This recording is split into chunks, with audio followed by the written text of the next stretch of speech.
नमस्कार, times of Swaraj में आप सबों का स्वागत है और मैं हूं संतोष सिंह। और आज हम टाइम्स ऑफ स्वराज में जिस विषय पर चर्चा करने जा रहे हैं उससे पहले अखबार की कुछ क्लिपिंग आप देखिए। ये क्लिपिंग सूरत गुजरात से है, जहां लोकसभा चुनाव में जो कांग्रेस के प्रत्याशी थे उन्होंने अपने प्रस्तावक समर्थक अपने रिश्तेदार को ही बनाया, और जब डिस्ट्रिक्ट मजिस्ट्रेट के सामने उपस्थित करने की बात हुई तो वो भाग खड़े हुए, और इस वजह से कांग्रेस प्रत्याशी का नामांकन रद्द हो गया। बड़ा डील हुआ होगा, समझ ही सकते हैं। पहले सांसद विधायक बनने के बाद खरीदारी होती थी, अब टिकट मिलने के दौरान ही ऐसा सेटिंग कर लिया कि उसको खरीद लिया लोग। यही ना हुआ होगा, और क्या हुआ होगा। इंटेंशनली ने उन्होंने प्रस्तावक और समर्थक अपने रिश्तेदार को बनाया, और जब कहा कि भाई आप उनको उपस्थित कीजिए तो वो उपस्थित नहीं हुए।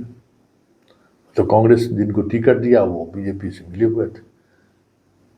और ठीक उसके बॉक्स में देखिए खबर कि जो बसपा का प्रत्याशी था उसको क्राइम ब्रांच के लोग पकड़ के होटल में जाकर पहुंचा दिए, और फिर जो कुछ भी हुआ उसके वो भी बाहर निकला और डीएम के पास लिख कर दे दिया नामांकन वापस लेने का। इसके अलावा 8 लोग और नामांकन भरे थे निर्दलीय, उनको एक एक करके उठा कर लाया गया और सबसे विड्रॉल का फॉर्म भरा लिया गया। मतलब चुनाव से पहले ही बीजेपी का एक सांसद बन गया। मतलब जनता वहां की वोट डाली भी नहीं, वोटिंग हुआ भी नहीं, और सांसद बन गया। एक ये तस्वीर है। अब जरा दूसरी तस्वीर के देखिए। अखबार में जो खबर छपी है कि बीमा भारती को वोट दीजिए, हमारे उम्मीदवार को, नहीं तो एनडीए को वोट दीजिए, तेजस्वी बोल रहा है। माजरा क्या है? पूर्णिया लोकसभा क्षेत्र में बीमा भारती आरजेडी से चुनाव लड़ रही है, और संतोष कुशवाहा जदयू के दिसंबर पर चुनाव लड़ रहा है, और पप्पू यादव निर्दलीय चुनाव लड़ रहा है। पप्पू यादव को कांग्रेस ने पूर्णिया से उतारने का मन बनाया था, और उनका वादा था कि हम वहां से उतारेंगे।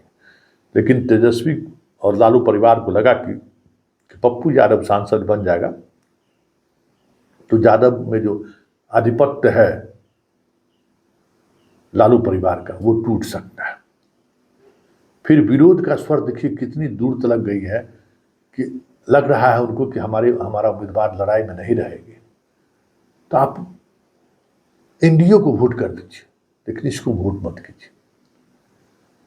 मतलब इस देश की डेमोक्रेसी का 2 चेहरा देखिए,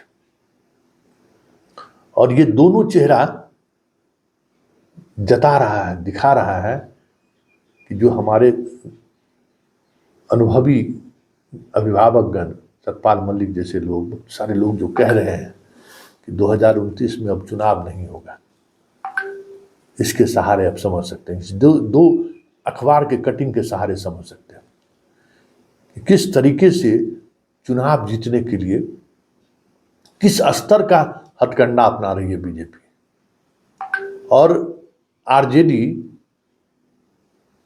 अपने विरोधियों को हराने के लिए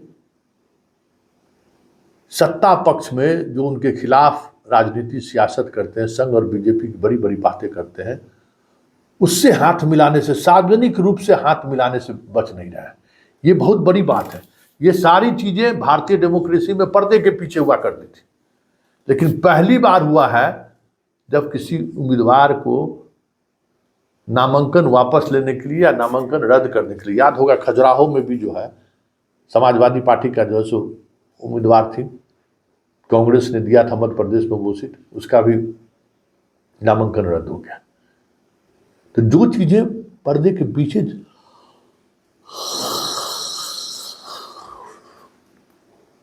जो खेल पर्दे के पीछे हुआ करता था, ऐसा नहीं कि सांसद विधायक का खरीद नहीं होता था। अपने अपने पार्टी में ही अगर शीर्ष नेतृत्व चाहता था कि इसको हरा देना है तो वहां अंदर खाने में चीजें चलती थी, हराता था लोग। टिकट देने के बाद भी लोग हरा देता था। कई ऐसे दिग्गज प्रत्याशी रहे हैं। यहाँ तो राष्ट्रपति का उम्मीदवार खड़ा की कांग्रेस किसी और को, और इंदिरा गांधी ने अपना प्रत्याशी खड़ा कर जिता दिया था। तो ये कोई नई बात नहीं है, लेकिन सार्वजनिक रूप से ये पहली बार ऐसा इस देश में हुआ। मतलब सीधे तौर पर डेमोक्रेसी पर चुनौती है।